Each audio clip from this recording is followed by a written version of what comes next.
দর্শক, এই মুহূর্তে আমরা আছি হলো সাভারের একদম প্রত্যন্ত অঞ্চল, যেটাকে সুন্দরবনের সাথে তুলনা করা হয়। সাভারের কৃষ্ণপুরে একটু আলোতে ধরেন হালকা, এদিক দিয়ে অ্যাঙ্গেল।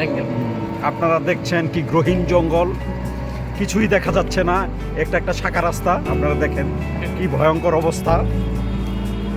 একা একা আসলে আপনার গায়ের পশম দাঁড়িয়ে যেতে পারে। যারা ঘুরতে না আসবো হেরা এরপরও আমাদের সাথে একজন সাহসী সন্তান আছে,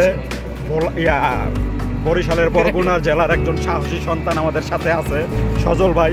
এর জন্য আমরা তার উপর আস্থা রেখে এরকম একটা প্রত্যন্ত অঞ্চলে এসেছি, নির্মল জঙ্গলে। আপনারা দেখেন কিছুই দেখা যাচ্ছে না, খুবই ভয়ঙ্কর এলাকা, জঙ্গল আর জঙ্গল। আগ ভাল্লুক, মানুষ তো দেখাই যায় না, মাঝে মাঝে কয়েকটা গাড়ি দেখা যায়। এই যে দেখেন ছোট ছোট পাহাড় দেখা যাচ্ছে, ছোট ছোট পাহাড়। তারপর এই যে দেখেন খুবই ভয়ঙ্কর অবস্থা, একদম গা শিরে ওঠার মতো অবস্থা।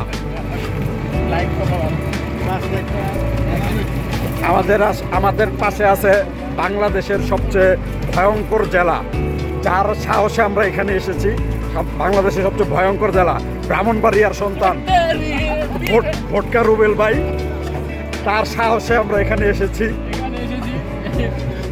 আমাদের তো আমরা যাচ্ছি, সামনে এগিয়ে আপনারা আমাদের জন্য দোয়া করবেন, আর বিস্তারিত আমাদের কমেন্ট বক্সে জানিয়ে দিবেন।